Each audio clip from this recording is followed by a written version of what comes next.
Well, hi, and my name is Steve Strand. I am the Executive Director for the Washington Association of Sheriffs and Police Chiefs, or WASPC, and we are asking each of the top four polling candidates for governor specific questions about public safety. And this segment is with Congressman and former King County Sheriff Dave Reichert. Welcome, sir. Thanks, Steve. Good to see you again. Really appreciate your time, and let's just jump right into it. Yep. We're 51st in the nation, as you know, in staffing, and crime has risen dramatically in Washington State. Mm-hmm. As governor, what specifically would you do to address the staffing crisis to improve public safety and ensure that law enforcement feels supported and comfortable in doing their job? Yeah, I think the first thing, and it's feels a little odd to say this, but we need some leadership in the state that will come out and actually say, let's enforce the law. Let's support our police officers enforcing the law. So that's the first kind of overarching thought that I would have. Secondly, I think we need to make sure that we keep some protections in the law for police officers, like qualified immunity. And secondly, I think too that a lot of officers today are afraid to act because they feel like they might be the officer they might be the one who is charged with the crime versus the criminal. So in my opinion, we live in an upside down world where we blame victims and we excuse criminals, and I think that's confusing for police officers. So regarding those two laws, I would like to work with WACOPS and WASPC as the governor to make sure that those laws are in a place where we not only protect the public, but we also protect and support police officers. The next thing that I would do is make sure that we have funding available to support police officers. For example, in the last a few weeks, we've learned that they've misplaced $1 billion in COVID funding. Where did that money go? We've also learned that almost $1 million was misappropriated. So we know there's money in the government that we can use to support police officers. And one of my favorite things, programs when I was the sheriff, was the school resource officer program and the community policing effort. So I would want to put some funds toward those two efforts, which would free up some money for the sheriff's offices and the police departments in the state to start hiring police officers. And I think if there's a need, we could also look at maybe reappropriating some tax dollars, 0.1% or so, to go to sheriffs and police chiefs so that they can begin to build and rebuild their police departments. Okay, thank you. This next question is a complicated one. It's a very, what's the word? It's sort of a global question, but I'd like to ask it. Much of what we see right now in terms of public concerns about homelessness, crime, etc., relates to the lack of consequences. And there's really too few resources for things like behavioral health, addiction. One of the things we've seen is we've moved drug offenses to unfunded local and municipal court systems in the last couple of years in our state as well. So first of all, do you agree that accountability structures are insufficient? Are there insufficient consequences? And then the bigger question is, what does a high-performing system look like in terms of the criminal justice system, behavioral health, addiction? What does that look like? And as governor, how would you lead that?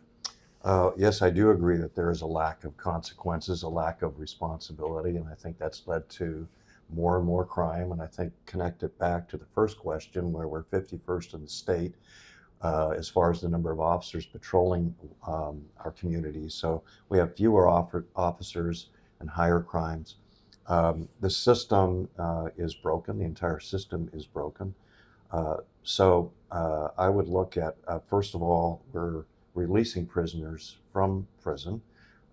We've released at least 35% of our inmates from our state prisons, and our current administration is looking at closing down prisons rather than keeping them open. We are also, I think, in a position where we are really not helping people on the street. We're enabling people to be on the street. So we need to make sure we've got the right number of officers patrolling our streets and working with our police departments, in our police departments and sheriff's offices. We need to, I think, make sure that we encourage communities to elect prosecutors who are going to prosecute these cases. And we need to make sure that when we are looking at judges, we have all the information that we need to elect judges that are actually going to prosecute the judges.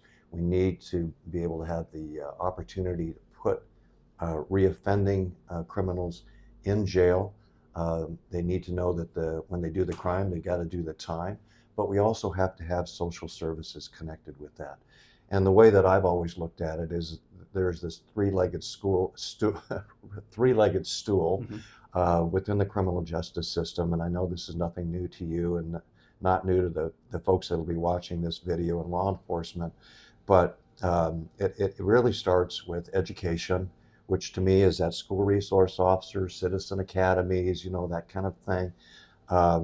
The next thing is social services, and then you have that three-legged stool of police officers and the enforcement piece. Mm-hmm. All of those things have to be in place for a healthy criminal justice system. Okay, thank you. The next one is about pursuits. It's been a big topic, subject of a lot of attention and controversy for the last few years. So the pursuits issue has been a focus of legislation since 2021. With the recent passage of I-2113, which started as a citizens' initiative to the legislature, as you know, do you believe that there is more that needs to be done through legislation or regulation on the issue of pursuits? And then a follow-up question, would you introduce, support, or sign into law the bipartisan measure, which we supported at the Sheriffs and Chiefs Association, to provide even more tools and consequences so that pursuit is not the only option? In other words, greater sentences, seizure and impoundment of vehicles, technology, things like that. Do you have anything finally to say to crime victims whose offenders fled and got away because law enforcement has been so limited in their response options? Yeah, well, first let me address the last part of that question first, because I think that victims, as I said in my previous response, victims are being blamed instead of the criminals, and we're excusing criminals. So first, let me say to the victims of crime, we need to be caring for you. We need to be concerned about your welfare and supporting victims. That was a major focus of the criminal justice system when I was the sheriff. We had all kinds of groups that were victim advocates to help them through especially traumatic crime like murder and rape and other serious bodily injuries. Even burglaries, can be traumatic for some people, even when they're not home. That's just somebody invading their home. So our focus needs to be on victims, but our focus also needs to be on a system that allows us to prevent victims from happening. So preventative crime, right, is what we used to talk about. And I think we need to bring that thought and that idea back. And as far as part of that is prevention is, again, going back to question one, is to having enough police officers on the street and having programs in place. So as far as prevention or pursuits, I do think that there needs to be further discussion on the pursuit law, which would allow for officers to pursue in other crimes. Because, I can think of many cases where I was in a pursuit in my earlier days for a minor violation, or I say it's a burglary, non-threatening, non-physical, non-violent crime, and it ended up in the arrest of an armed robber, maybe a murder suspect, somebody who was fleeing as a result of that. So I think there needs to be some more discussion around what it looks like as far as what kind of crimes officers are allowed to pursue on. And I do like the hierarchy of approval, where the sergeant is involved. The lieutenant sometimes will get involved in calling a pursuit off. The last thing that I would mention is the first thing I think you mentioned in the question was technology. And I do think that there is an important role to play for technology in pursuits. There are some counties in the state who have access to helicopters. I know King County was one of those. We had a helicopter air support unit, which we shared with surrounding jurisdictions. It's an expensive operation, so I think some funding toward an air support unit right now, but I also think we need to take a look at some more futuristic ideas, and that would be um, drones and how they might play a part, because they're much uh, less expensive to operate and to maintain. But there has to be strict guidelines as to when and how a drone can be used and over which communities. So I do support the idea of new technology um, and license plates readers and those sorts of technologies Right. to be implemented. Okay, thank you, sir. Yeah. So the next one's a little bit inside baseball, but it's a big deal. Since the implementation of House Bill 1140, that was from 2021, excuse me, law enforcement, excuse me, has reported a lot of problems in attempting to work with juveniles. It was a bill that basically said all juveniles. Yeah. It's a well-intentioned bill that juveniles should, of course, have representation, but it was written in a way so that it's really difficult to work with juveniles for law enforcement, Yep. and so juveniles both as offenders and as victims. Yeah. Current state law requires law enforcement to contact legal counsel on the juvenile's behalf before taking voluntary statements or any evidence from a juvenile. There's been a lot of unintended consequences, such as homicides. There was one in West Seattle. Mm-hmm. Homicides that cannot be further investigated because of prohibitions on talking to juveniles. As a governor, would you support changes to that statute? Yes, no, absolutely. I'm familiar with the law, and I think it does interfere with the interviewing of victims and witnesses. Certainly understand, right? The law is if you're a suspect, you get your Miranda rights and you get an attorney. I do understand if people want to have an adult present in the room. I think back in the day, if you went to interview a student in high school, a teacher or a parent would be present, a victim or a witness in a crime. But I think that absolutely we need to revisit that. Officers need to be able to interview juvenile victims and juvenile witnesses so they can solve the crime as quickly as possible and get the suspect in custody so someone else doesn't get hurt. Okay, thank you, sir. Next question is this. As governor, what policies would you support to ensure violent extremism is not allowed to be used in connection with a range of issues, including politics, religion, gender relations? And how would you support enforcement of the law to promote public safety so incidents of that type of violence are not conflated with freedom of expression? It's something we're seeing across the country. As governor, how would you lead on that? Yeah. So the problem is that it's not that we don't have enough laws. We have enough laws to address the issues that you just described. The problem is that we're not allowed to enforce the laws. So for example, we had 500 people blocking I-5 a few months ago for miles and for hours, and people in those cars are backed up. There's lives going on in each one of those cars, but some people, 500 or so people, plus or minus, decided their voice was more important than all, and their right to express their ideas and thoughts were more important than all the people that were on that freeway that day.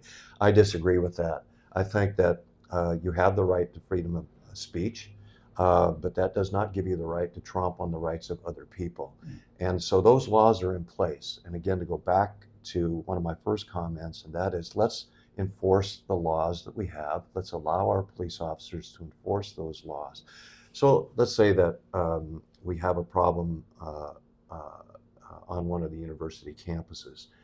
My first call would be, as the governor, to the president of that university, have a conversation, ask them to get the issue under control. If they can't, then we start to work to bring in law enforcement to help control that situation, because we have to keep people safe. That's our public duty. Do you think violent extremism is a problem on the left or the right, or both? It's both. Okay. Yeah. Okay. Thank you. Yep. One impediment to improving culture within agencies is the ability to discipline and terminate employees when necessary. And you've served as a law enforcement executive yourself. Mm-hmm. Very strong labor rights in our state make that really hard. Do you agree with that statement, first of all? And as governor, what would you do to improve or change that? Yeah, I think there's an opportunity. When I was the sheriff, one of the first things I did, recognizing that the partnership between the administration and union leadership is critical to a healthy organization and critical beyond that in serving the community. So one of the first things I did is I moved the president of the King County Police Officers Guild office right next to my office downtown in the courthouse. So we had communication. And I think there are a lot of sheriffs that I've spoken to that have that same kind of relationship with their union and guild presidents. I know police chiefs and the mayors have, some have good relationships, some not so much. But I think that's the first step is trying to incentivize and encourage law enforcement to have that positive relationship between their union and guild. And then secondly, when you have that relationship built, working together to find solutions to labor issues that both can have input on, because I think there's a balance there, and you do have to work with each other to make that happen to better serve the community. Okay, thank you. Yep. Last question. Yeah. And it's kind of a catch-all. It's a big issue, and that is about public trust. So public trust continues to be a top priority for law enforcement, as you know. What do you believe that you could do as governor to promote that public trust between communities and law enforcement agencies, so that and frankly, to support the officers who are there to serve them? Yeah, I think one of the things the governor can do, and especially from my position as having 33 years in the sheriff's office and having that experience and knowing and understanding the job, is to be able to have that bully pulpit to come out and say, you know what, yes, there are good police officers, and yes, we understand there are bad police officers, but 99.9% of the cops that I've worked with and the cops that I know and the sheriffs and police chiefs that I know are good people. They want to serve. They have the heart of a servant, and they want to put their. It's hard to explain. They don't become police officers to get rich. They become police officers to help and make a difference. And sometimes their life is on the line. And I've been there, and I know you have too, Steve. So I think the bully pulpit is one place that that the governor can make a difference. I also think that there are things that the governor can do to help promote an understanding and education, to go back to that three-legged stool model. And that is maybe help to provide money for citizens academies, for example, at the Criminal Justice Training Center, which I know are still going on, but maybe enhance that around the state so that more people understand the job. Because I do think it's really about learning and educating, and then connecting, especially connecting our young people in our high schools and middle schools with law enforcement officers to understand that they're human beings and they just want to help. Right. Thank you. Yep. 7 tough questions. Appreciate your time, and I'm going to say this to you, and I say this to each of the folks that have agreed to do these interviews. Yeah. Thank you for being willing to serve. This is an important year. Yeah. Each of as I mentioned, all the governor candidates have said we support public safety, and for being willing to expand on that, talk a little bit more about that. So thank you for your time, and again, we will have these segments for each of the candidates that are willing to do these interviews, and we'll post these publicly. And again, we appreciate your time, Congressman. No, yeah, thanks for having me. Thank you. Appreciate it.